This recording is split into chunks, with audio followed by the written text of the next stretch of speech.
በስመ አብ ወወልድ ወመንፈስ ቅዱስ አሐዱ አምላክ አሜን። በስመ አብ ወወልድ ወመንፈስ ቅዱስ አሐዱ አምላክ አሜን። በስመ አብ ወመንፈስ ቅዱስ አሐዱ አምላክ አሜን። ሰላም ሰላም ቤተሰቦች እንደምናችሁ፣ እንደምንከረማችሁ፣ እንደምንቆያችሁ በመላው ዓለም ያላችሁት ሕዝበ ክርስቲያን ቤተሰቦቼ እንኳን አደረሳችሁ። እንደ እግዚአብሔር ፍቃድ ለትንሽ ደቂቃ እንነጋገራለን። እውነት ለመናገር በጣም መምህር ተስፋዬ በጣም አንድ ሁሌ ጮጋራው የሚቃጠልበትን፣ የሚበሳጭበትን፣ የሚያዝንበትን ነገር ነው ዛሬ ለእናንተ ላጋራችሁ የሚፈልገው። እውነት እኔ እነሱ አደባባይ ላይ ስለለጠፉት ቪዲዮን እኔ አልለጥፍም አልልም። በተወሰነ መልኩ አሳያቸዋለሁ ቪዲዮውን። እውነት ለመምህር በጣም አዘንኩኝ። አሁን ገና በእውነት እስከዛሬ በቃ እንደ ማንኛውም ሰው ኖርማል ነገር አድርጌ ነበረ ማስበው። ያው በቤተ ክርስቲያን ውስጥ በድብቅ የሚደረጉ ነገሮች ብዙ ነገሮች ስላሉ ስለማቅም የተለመደ ነገር ነው ብዬ ነው። ግን በአደባባይ ደግሞ እንደዚህ ወጥቶ ስናይ በጣም ይደነግጣለሁ። ከአንድ አባት የቤተ ክርስቲያን አባት የማይጠበቅ ለዛውም ሞሎክሴ ሆኖ የሞሎክሴ አለባበስ ለብሶ መስቀል በእጅ ጨብጦ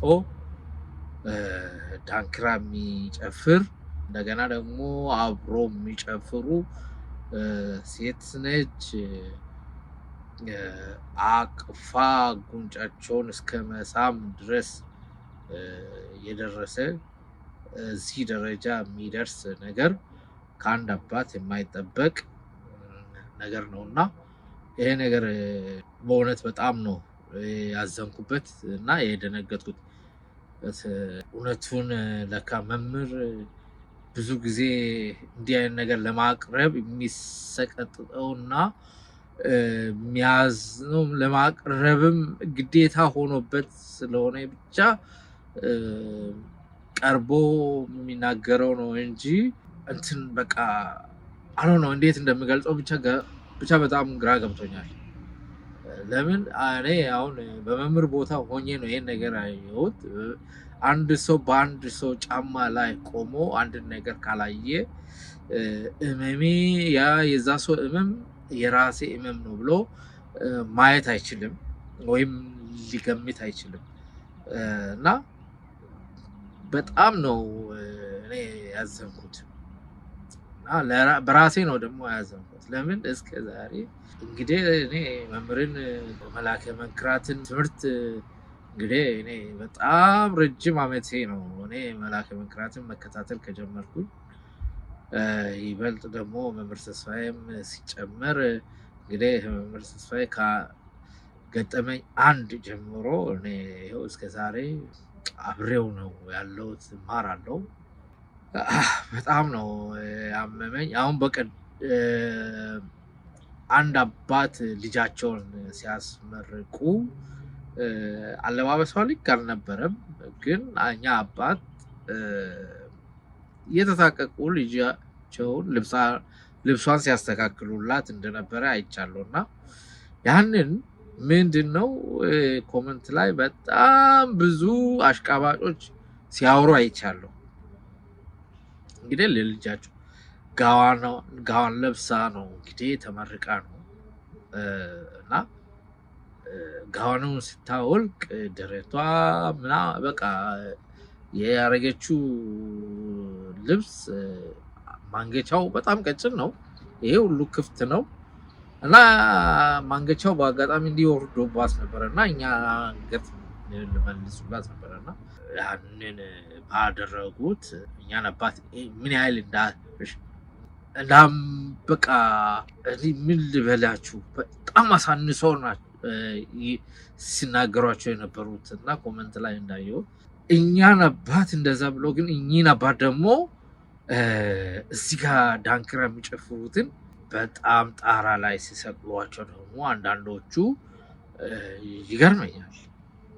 ሰው እንዴት ነው የሚመለከተው? አንድ ነገር ሲያይ እንዴት ነው የሚያየው? እንዴ ምንድነው? አይምሮ እኮ የተሰጠን አመዛዝነን እንድንረዳ ነው አንድ ነገር አይደል እንዴ? እንዲህ ማሽቃበጥ ጥሩ አይደለም። ማሽቃበጥ ጤናማውን አባት ለልጃቸው የሚያደርጉትን ልጃቸውን አስመርቆ እንትን ባሉት አብዛኛው በእርግጥ ኮንግራቹሌሽን ምናምን ብለው ያሉም አሉ። ግን አባት አይደሉም እንዴ ምናምን ብሎ በቃ እያጣጣሉ መናገር የፈለጉት በጣም ብዙዎች ነበሩ። ግን እኚህን አባት በተቃራኒ ደግሞ እንደዛ ዳንክራ መስቀል ጨብጦ እንግዲህ ሞሎክሴ ነኝ ብሎ ነው የምልኩስና ልብስ ለብሶ መስቀል ጨብጦ ዳንክራ ሲጨፍሩ በጣም አዘው።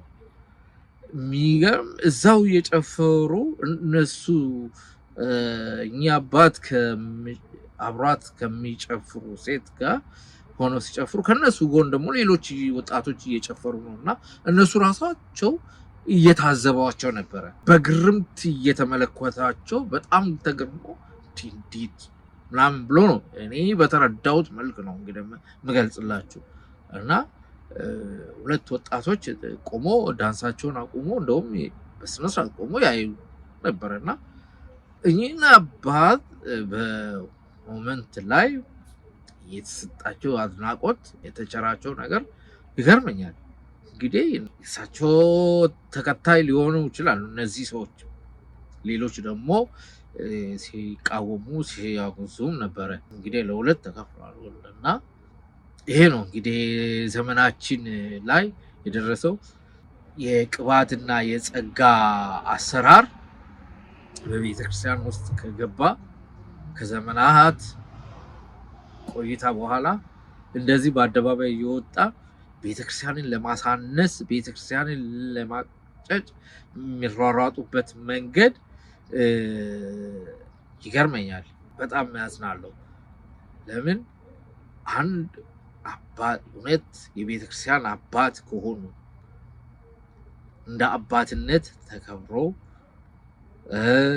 በዚህ ጎዳና የሚሄዱትን መገሰጽ መምከር ሲችሉ እሳቸው በዛ ቦታ ላይ መገኘታቸው ደግሞ ሌላ ራስ ምታት ነው እና በጣም ያሳዝናል። በእውነት እኔ ለቤተክርስቲያናን በዚህ ልክ ሲፈታተኗት እኔ ይገርመኛል። ለምን በእርግጥ ብዙም ባይገርምም ምንድነው ክርስቶስ የተናገረው ነገር አለ። እናንተ ከአባቶቻችሁ ወገን ናችሁ ብሎ የተናገረው ነገር አለ። ከዲያብሎስ ከአባታችሁ ወገን ስለሆናችሁ ነው እንጂ የኔ ትሆኑ እኔ ማሰማራቸው በጎቼ ድምፄን ይሰማሉ፣ እኔም ደግሞ እሰማቸዋለሁ፣ አቤትም እላቸዋለሁ ይላል እና እግዚአብሔር እውነት ይህንን ቀድሞ ስለገለጸልን ይክበር ይመስገን ነው። በእውነት ይህን አመሰግናለሁ ነው ፈጣሪዬን። ግን እንደ ሰዎች ደግሞ ስንሆን እንደ ሰውኛ ስንመለከተው ቤተክርስቲያን ላይ እየተደረገ ያለው ጥቃት ለገንዘብ ለተለያዩ ጥቅማ ጥቅም ተብሎ ቤተክርስቲያንን ማቅጨጭ መሯሯጡ አግባብ አይመስለኝም። እውነት ቅባትም ጸጋም ፕሮቴስታንትም ካቶሊክም ይሁኑ ግን ራሳቸውን ችሎ ቤተክርስቲያን ተጠግቶ ሳይሆን ራሳቸውን ችለው ከቤተክርስቲያን ገለል ብሎ ራሳቸውን ችለው የፈለጉትን ነገር ቢያረጉ ምንም አይመስለንም።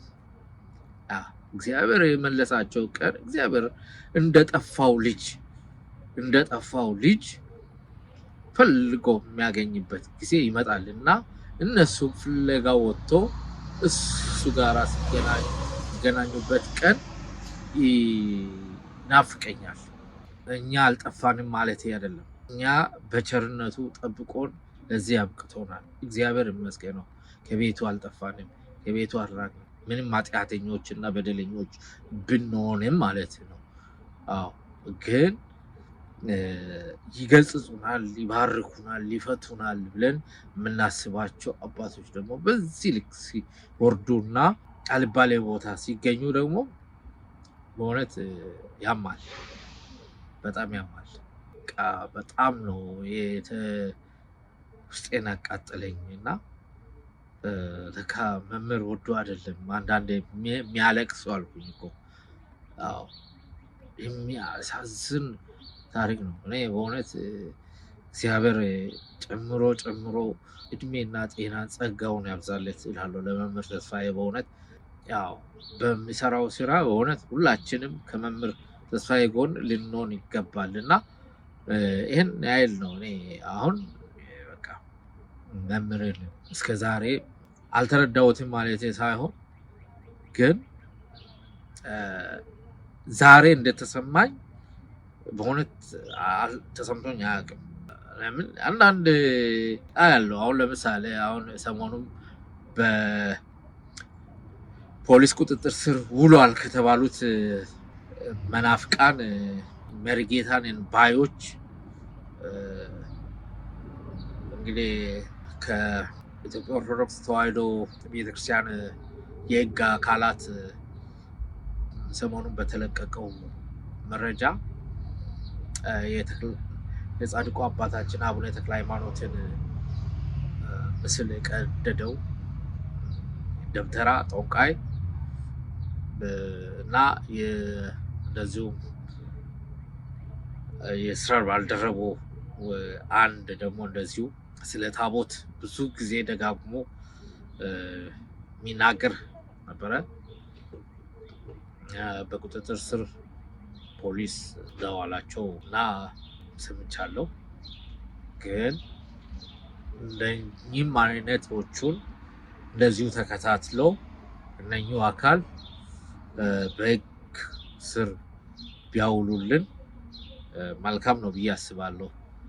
ለምን እነዚህ ትምህርት ካልተማሩ ሕግ ካላስተማራቸው ሕግ ካልቆነጠጣቸው መምህርም ተናገረ፣ መምህርም አለቀሰ፣ ሌላውም ሚዲያ ላይ ወጥቶ ስለተናገረ ሊማሩ አልቻሉም። መማር አሁን የሚችሉት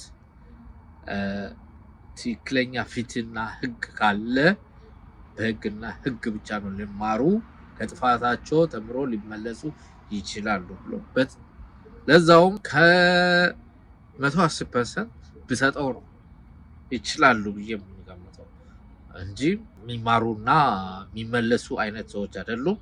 ለምን አጅረው አናታቸው ላይ ሆነው እየጨፈረባቸው እሱ በሚፈልገው መልኩ እያዘዛቸው እየመራቸው ስለሆነ በሱ ምሪት እየተመሩ ስለሆነ ነው።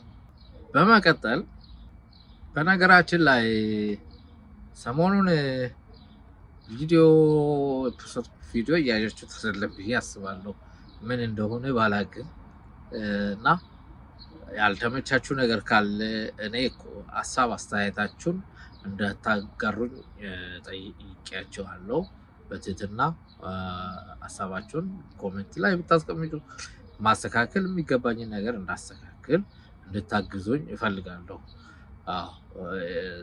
ስለተሰማኝ ነገር ለመናገር በአጋጣሚ እንዳረሳ ብዬ ነው በመሀል ጣልቃ የገባሁት እና ኦኬ።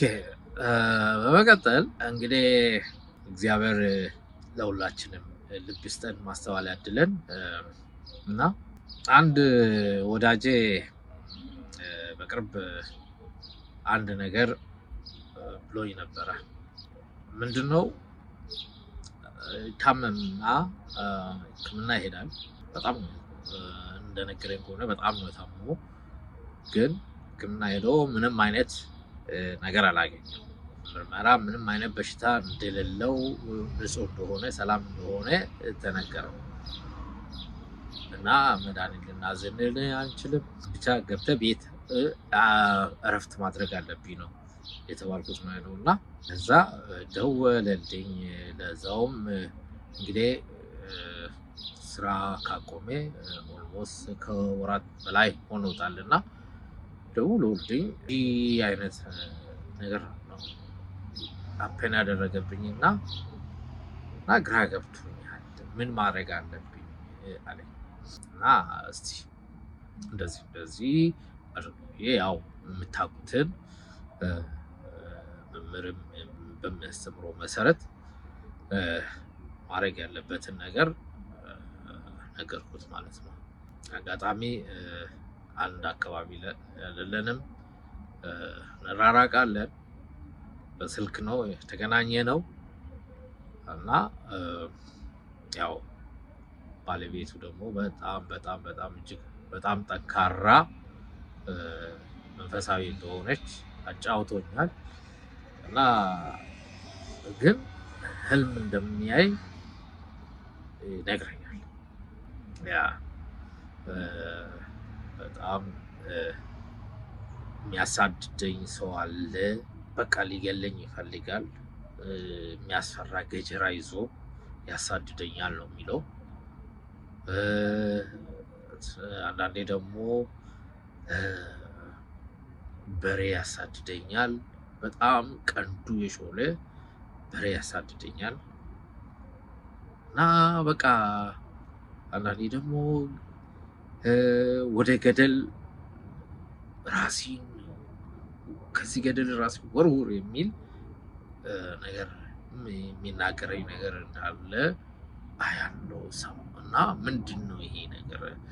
እስቲ የምታውቀው ነገር ካለ ምናምን አለኝ። አዎ ነገርኩት ማለት ነው። እንግዲህ ያለውን ነገር ያው እንግዲህ መንፈሳዊ ውጊያ የምታውቁት ቤተሰቦች ነገርኩት ምን አይነት እዛ እንደሆነ። ከቤተሰቡ ጀምሮ ያለውን ነገር መጀመሪያ ጠየቅኩት። ቤተሰብ አኗኗራችሁ እንዴት ነበረ? እንዴት ነው? ባዳውን እኮ እንዳለ ያውቃለሁ እኛ ቤተሰብ ውስጥ ባለቤቴም ይሄን ነገር ብላኛለች፣ ግን በተወሰነ መልኩ አልተቀበልኳትም ነበረ ምናምን ነገር አለኝ። በቃ ባለቤት ከነገረች እኮ በቃ ባለቤትን እንደውም በደንብ በስነ ስርዓት መስማት አለብኝ ብለህ ጆሮ ልሰጣት ይገባል። ያለምንም ምክንያት እንደዛ ልትል አያችልም። ስለምታውቀው ነገር ታወራህ እና ለባለቤት ጆሮ ስጣት፣ ባለቤትን አዳምጣት። ሁለተኛ እንጸልይ አብራህ ስትልህም አብራችሁ ለመጸለይ ሞክሩ ምናምን ብዬ እንደዚህ አይነት ነገሮችን አጫወትኩት ማለት ነው። እና አሁን ላይ ወደ መስመር እየገባ ስለሆነ ትናንት ደውሎልኝ በጣም ይገርማል። አንተና ባለቤቴ ከለም እኮ እንደዚህ ያለኝ ብያት ስነግራት እኔ ጋር ያለውን ሀሳብ እንዴት አውቆ ነገረህ ነው ያለችኝና አንድ አስተሳሰብ ነው ያላችሁ መሰለኝ አለኝ። አይ እንግዲህ መንፈሳዊ ገብቷት ነው፣ የመንፈሳዊ ውጊያ ገብቷት ነው፣ መናፍስትን መዋጋት እንዴት እንደሚቻል ስለገባት ነው እንጂ ተነጋግረን አይደለም አልኩት። አይ ነው እንዳልተነጋገራችሁ አውቃለሁ፣ ግን እንዴ አስተሳሰባችሁ አንድ ሆነብኝና ነው አለኝ። እሷም ጠየቀችኝ፣ ይሄ ሰው በጣም የሚያውቀው ነገር አለና በደንብ አውራው ምናምን ብላ አለችኝ ነው ያለውና ይሄን አይል ነው ቤተሰቦቼ። መንፈስ ካላወቅንበት እስክናቅበት ድረስ ዋጋ ያስከፍለናል፣ በደንብ ያራሩጠናል ማለት ነው። እንግዲህ ወንድሜ አሁን ያው ወደ መስመር እየገባ ነው ብዬ አስባለሁ። እንግዲህ እንደ እግዚአብሔር ፍቃድ አንድ ቀን ደግሞ እጄ አየዋለሁ፣ እንደምንም ብዬ ፍቃድ ወስጄ እጄ አየዋለሁ። ከዛ ደግሞ ያው ፍቃደኛ ከሆነ አጋራቸዋለሁ ሀሳቡን ሼር ላረጋችሁ ፈልጋለሁ ፍቃደኛ ከሆነ እና ይሄ ነው ሌላችሁ የፈለኩት። እና መበርታት የመሰለ ነገር የለም በዚህ ጊዜ እና በጣም መበርታት ነው። ቀላል አይደለም መንፈሳዊ ጋር በጣም ይከብዳል። በእርግጥ ላወቅንበት ቀላል ነው፣ አላወቅበት ደግሞ ይከብዳል። እስኪገባበት እስኪያየው ምን እንደሚመስል አዎ ከዛ ካወቀ ደግሞ ያው ቀላል ነው። እግዚአብሔር ይመስገን ነው። ቅዱሳን እያገዙን በቅዱስ ሚካኤል በቅዱስ ገብርኤል ረዳትነት ምልጃ በእናታችን በቅድስተ ቅዱሳን ተራዳይነት አዎ ድል እንመታዋለን፣ ድባቅ እንመታዋለን። ያው እኛን ዋጋ እንዳስከፈለን እኛ ደግሞ ድባቅ እንመታዋለን። ያው ተመልሶ እንዳይመጣ ማድረግ ነው ማለት ነው። እና ይሄ ነው። ሁላችንም ባለንበት እንበረታ፣ መበርታት አለብን እላለሁ። እንግዲህ ለቤተክርስቲያን ደግሞ በእውነት ሁላችንም ልንጸልይ ይገባል። ቤተክርስቲያን ፈተናዋ በጣም ከጊዜ ወደ ጊዜ እየበረታ፣ ቤተክርስቲያን ፈተና የለባትም፣ እኛንም ፈተና እየሆንባት ያለ ነው። እኛ ልጆቿ ፈተና እየሆንባት ያለ ነው እኛ ነን። እና እኛ ልንጸልይ ይገባል። አዎ ቤተክርስቲያናችን ደግሞ በንቃት ልንጠብቅ ይገባናል። አዎ ለእኛ ለቤተክርስቲያናችን ዘበኛ ካልሆን ማንም ዘበኛ ሊሆን አይችልም። እና ለቤተክርስቲያን ዘብ ልንቆም ይገባል እላለሁ። እንግዲህ ይሄ ነው። ስለነበረን ጊዜ እግዚአብሔር ይመስገነው። ዛሬ አየሩ ደስ ስላለኝ ውጭ ላይ ነው የተቀረጽኩት። ትንሽ ዳመና ነገር አለ እንደምታዩት እና እግዚአብሔር ይመስገነው። እንግዲህ እባካችሁን ሚዲያውን ከፍ አድርጉልኝ። የአብ ጸጋ ሚዲያ ሰብስክራይብ አድርጉ፣ ሼር አድርጉ። ሀሳብ አስተያየታችሁን እባካችሁ አሁንም ደጋግሜ እላችኋለሁ፣ ሀሳብ አስተያየታችሁን ደግሜ እጠይቃለሁ። ሀሳባችሁን አጋሩ፣ በሀሳብ መስጫ ላይ አስቀምጡልኝ፣ ላይክ አድርጉ። ለወዳጅ ዘመዶቻችሁ ደግሞ ሼር ማድረግ አትዘንጉ። ሼር አድርጉ፣ አዎ ሼር አድርጉ፣ ላይክ አድርጉ፣ ሰብስክራይብ አድርጉ። የደውል ምልክቷንም አትርሱ፣ አትዘንጉ። ደውል ምልክቷንም ተጫኗት። ያው ሰከንድ የማልሞላ ነገር ነው። በዚህ ካልተጋገዝ በዚህ ካልተረዳዳ በምን እንረዳዳ ቤተሰቦቼ? እና ይሄ ነው። እስቲ ደግሞ እንደ እግዚአብሔር ፍቃድ እግዚአብሔር ከፈቀደ የበረከት ስራ አስቤያለሁ። አንድ ቤተክርስቲያን አለ፣ በጣም ገጠር ቤተክርስቲያን ነው። አባቶች ካህናት አልባሳት አጥተው በጣም እየተቸገሩ ነው። የሰማዕቱ ቅዱስ ጊዮርጊስ ቤተክርስቲያን ነው።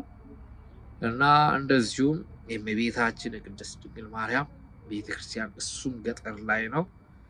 ሁለት ቤተክርስቲያኖች በጣም እየደወሉ በጣም እያስቸገሩ ነው። እና በጣም ረጅም ጊዜ ነው እየደወሉ የሚያስቸግሩኝ። እና እስኪ እንደ እግዚአብሔር ፍቃድ ይህን ነገር ገራችሁ ብዬ ነው። እየከበደኝ ነው በእውነት። እንደዚህ አይነት ነገር ልምዱም የለብኝም፣ ግን በጣም እየደወሉ የአቅሜን እያረኩ ነው። እኔ በበኩሌ ለራሴ አቅሜ ያለኝን ከደሞዜ ላይ 10 50 እያረኩ ነው። እና ግን አሁን በጣም የምናስቀድስበት ልብስ አጥተናል ብለውኛል። አፍ የላቸውም፣ ዘቢብ ዕጣን የላቸውም እና በጣም ተቸግረዋል። እና እነዚህን አባቶች ብናግዛቸው የሚለውን ነገር አስቤያለሁ። እስቲ እንደ እግዚአብሔር ፍቃድ እስቲ አካውንታቸውንም እናንተ ፈቃደኛ ከሆናችሁ አካውንቱን በሚቀጥለው አስቀምጥላችኋለሁ። በዚህ መልኩ ተጋግዘን ቀጥታ ወደ አካውንታቸው፣ ከእኔም ጋራ ምንም የሚገናኝ ነገር አልፈልግም። ቀጥታ ወደ አካውንታቸው ወደ ቤተክርስቲያኑ አካውንት ገቢ እንዲደረግላቸው ነው የምፈልገው። እና ይሄ ነው ልላቸው የፈለግኩት። በተረፈ እግዚአብሔር ከሁላችን ጋር ይሁን። ሰላማችሁ ብዝት ይበልልኝ። ባላችሁበት ሰላማችሁ ያብዛልኝ። እጅግ አድርጌ ነው የምወዳችሁ፣ እጅግ አድርጌ ያከብራችኋለሁ። ያው በድጋሚ አሁንም ለማስታወስ ነው፣ ሰብስክራይብ አድርጉ፣ ላይክ አድርጉ፣ ሼር አድርጉ። ሀሳብ አስተያየታችሁንም በሀሳብ መስጫ ሳጥኑ ላይ አስቀምጡልኝ እላለሁ ቤተሰቦቼ። እና አንዳንድ የመኪና ድምጾች ይሰማሉ። በዚህ ጉዳይ ይቅርታ ጠይቃለሁ። ያው መንገድ ዳር ስለሆነ ይሄ ቤቴም ለዛ ነው እና አየሩ ደስ ስላለኝ ነው። ከስንት ጊዜ ብርድ ከበረዶው እንትን በኋላ ዛሬ ነው ገላጣ ያለ ጥሩ አየር ያየ ነው እና ይሄ ነው እንግዲህ። ሰላማችሁን ብዝት አድርግልኝ ብያለሁ። ባይ